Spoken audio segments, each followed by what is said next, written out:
नमस्कार दोस्तों, मेरा नाम है राहुल यादव और आप सभी का स्वागत है आज की स्पेशल वीडियो में। दोस्तों, आज की वीडियो स्टार्ट करने से पहले कुछ डिस्कस भी मैं आप लोगों के साथ करना चाहता हूँ। काफ़ी टाइम से मैं सोच रहा था कि ये बात आप लोगों से मैं शेयर करूँ। देखिए, आजकल यूट्यूब पर कुछ अलग ही सिस्टम चल रहा है जिसको समझना शायद बस के बाहर हो रहा है। वीडियोस बनाते हैं आप लोगों की जानकारी के लिए, लेकिन यूट्यूब वार्निंग दे देता है और ये भी नहीं बताता है कि आखिर आपने इसमें क्या गलत बता दिया। अब देखिए, कहीं ना कुछ ऐसा तो चल रहा है कि एक आम आदमी तक बिल्कुल हर एक जानकारी शायद ना पहुंचाई जाए। ऐसा मुझे पर्सनली लग रहा है, लेकिन फिर भी कोशिश है कि मैं आप लोगों तक जितनी भी जानकारी पहुंचाने की कोशिश करता हूं इस वीडियो के माध्यम से, वो बिल्कुल सटीक पहुंचाने की यहाँ कोशिश करता हूं। लेकिन कहीं ना कहीं ऐसा ज़रूर हो रहा है कि इन चीज़ों को बिल्कुल क्लियरली हर एक आदमी तक ना पहुंचाया जाए। अगर सभी चीज़ें सब लोगों तक पहुंच जाएंगी तो शायद ऐसा ना हो, कुछ लोग ऐसा ज़रूर सोचते हैं। तो इसीलिए YouTube पर आजकल ऐसा कुछ चल रहा है कि हम लोग वीडियो अपलोड करते हैं, मेरे जैसे और भी क्रिएटर्स हैं, और YouTube की तरफ से वार्निंग आ जाती है, स्ट्राइक आ जाती है कि आप इस वीडियो को हटाया जा रहा है, आपकी इस वीडियो को। कभी कभी वीडियो वापस भी कर देते हैं, लेकिन मोस्टली वार्निंग और डिलीट का काम बहुत ज़्यादा आजकल हो रहा है। तो दोस्तों, मैं भी आप लोगों के साथ हमेशा जुड़ा रहना चाहता हूं, और अगर आप लोगों को मेरा कंटेंट पसंद आता है कि मैं वाकई अच्छा कंटेंट बनाता हूं, इसके लिए आप मेरे इंस्टाग्राम अकाउंट को प्लीज़ फॉलो ज़रूर कर लीजिएगा। जो लोग इंस्टाग्राम चलाते हैं, आप इंस्टाग्राम देख सकते हैं, लिंक आपको डिस्क्रिप्शन में भी मिल जाएगा। वैसे आप सिंपली अगर सर्च करेंगे इन्वेस्टराइट 2023 तो भी आपको मेरा अकाउंट मिल जाएगा। और दोस्तों, मैंने एक और चैनल भी बनाया है अपडेट जंक्शन के नाम से, जहां मैं जो भी नए अपडेट्स हो रहे हैं उसके बारे में जानकारी देता हूं। आप लोग प्लीज़ उस चैनल को भी ज़रूर चेकआउट कीजिएगा, और अगर उस चैनल का कंटेंट आपको पसंद आता है तो सब्सक्राइब ज़रूर कर लीजिएगा, क्योंकि कुछ पता नहीं है यूट्यूब कब इस चैनल को हटा दे, कब क्या हो जाए, कुछ कहा नहीं जा सकता। लेकिन आप और हम हमेशा साथ में बने रहे, इसके लिए दूसरे चैनल से सब्सक्राइब करना थोड़ा सा ज़रूरी है। तो ये मेरी रिक्वेस्ट है आप लोगों से कि मेरे इंस्टाग्राम अकाउंट को और मेरे अपडेट जंक्शन चैनल को आप लोग ज़रूर फॉलो कर लीजिएगा। चलिए फिलहाल बात करते हैं अब आज के टॉपिक पर। दोस्तों, एक छोटा सा सवाल है आपके लिए। अगर आपको बोला जाए कि आपके म्यूचुअल फंड्स ने पिछले एक साल में 12% के रिटर्न्स दिए, तो आप क्या सोचेंगे? वाह भाई, बढ़िया है, पैसा तो डबल होने की राह पर है। लेकिन ज़रा रुके और सोचिए, उस टाइम पे इन्फ्लेशन यानी कि महंगाई भी 7% चल रही हो, तो आपके जो रियल रिटर्न्स हैं वो सिर्फ 5% ही मिलेंगे। मतलब आपने पैसा तो बनाया, लेकिन महंगाई ने उसको आधा खा लिया।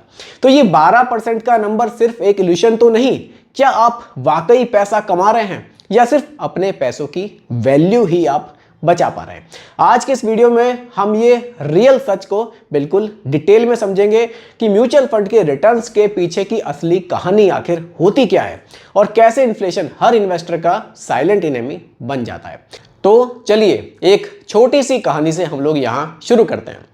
मान लीजिए एग्जाम्पल के लिए 2013 में रमेश ने 10 लाख रुपए का फिक्स डिपॉजिट बनवाया। 9% इंटरेस्ट मिला था उस टाइम, हर साल उसे 90,000 मिलते थे। बहुत खुश था। लेकिन 10 साल बाद 2023 में उसी 90,000 से वो सिर्फ बेसिक हाउस होल्ड ग्रोसरी ही खरीद पाता है। जो पहले 40 रुपए में चीज़ मिलती थी वो अब 80 रुपए की हो चुकी है। तो रियल में उसने पैसा कमाया या बस वैल्यू बचा रहा था? यही कंसेप्ट है इन्फ्लेशन एडजस्टेड रिटर्न्स का।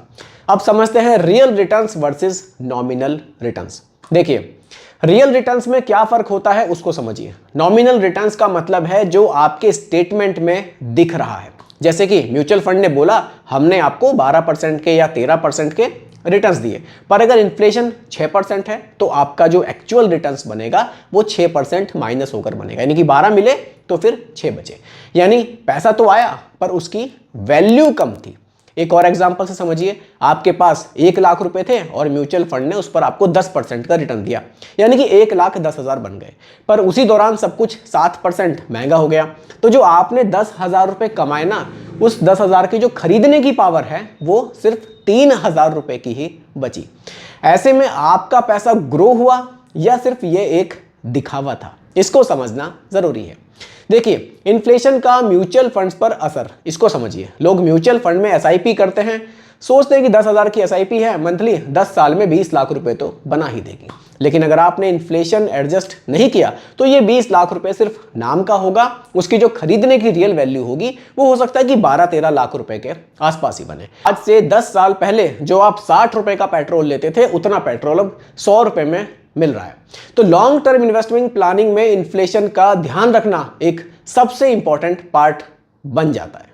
एक रियल लाइफ एसआईपी एग्जांपल से समझिए। मनोज ने 2020 में एक एसआईपी प्लान शुरू किया, 5,000 रुपए महीना। एज्यूम करें उसने 12% के रिटर्न्स भी बनाए 15 साल के लिए, तो अप्रॉक्स 25 लाख रुपए के आसपास बन सकते हैं। लगता है सही है, सब कुछ बढ़िया है, पर अगर एवरेज इन्फ्लेशन 6% रहा तो 25 लाख की रियल वैल्यू हो सकता है कि 12 लाख रुपए के बराबर ही बचे। और अगर वो 5,000 की एसआईपी में 15 साल तक स्टेप अप नहीं करता तो वो इन्फ्लेशन के अगेंस्ट हार भी सकता है। इसलिए एसआईपी करना इंपॉर्टेंट है, लेकिन उससे ज्यादा इंपॉर्टेंट है इन्फ्लेशन बीटिंग ग्रोथ पाना। अब समझते हैं क्या एफडी या डेट फंड सही है। देखिए, एफडीज आज भी 6.5 से 7% के रिटर्न देती है। इन्फ्लेशन भी 5.5 से 6.5 के आसपास चल रहा है, तो रियल रिटर्न्स ये तो जीरो हो जाता है या कभी कभी नेगेटिव भी जा सकता है। डेट म्यूचुअल फंड्स तभी काम आते हैं जब आप इन्फ्लेशन लो हो या फिर रेट कट साइकिल आए। यानी अगर आपके रिटर्न इन्फ्लेशन से कम है तो पैसा कमा नहीं रहे हैं, सिर्फ आप अपने पैसे को बचा रहे हो, सेव कर रहे हो। Equity mutual funds long term inflation beater. देखिए, equity funds specially diversified mutual fund like flexi cap या मिड कैप इन्फ्लेशन को बीट करने के लिए बेस्ट टूल हो सकते हैं। हिस्टोरिकल अगर आप डाटा देखेंगे तो मिड कैप फंड्स ने पिछले 10 साल में 18% तक के CAGR रिटर्न्स डिलीवर किए हैं। वहीं फ्लेक्सी कैप ने भी 15 से 16% के CAGR रिटर्न्स दिए हैं। अगर आप 6% इन्फ्लेशन देखें तो भी जो रिटर्न्स है वो आपको अच्छे खासे देखने को मिलते हैं। तो कंपाउंडिंग के साथ इन्फ्लेशन पर आप यहां से जीत हासिल कर सकते हैं। अब बजटिंग का रियल फॉर्मूला समझिए। देखिए, बहुत लोग बजटिंग करते हैं, 50-30-20 का फॉर्मूला वो फॉलो करते हैं, पर जब तक आप अपने इन्वेस्टमेंट रिटर्न्स को इन्फ्लेशन एडजस्ट नहीं देखते, प्लानिंग अधूरी होती है। अगर आपका जो गोल है वो 1 करोड़ रुपए का है 20 साल बाद, तो आज के हिसाब से उसकी वैल्यू शायद 30-35 लाख रुपए ही बचेगी। तो आपको 1 करोड़ का टारगेट नहीं, इन्फ्लेशन एडजस्ट 1 करोड़ का टारगेट बनाना होगा।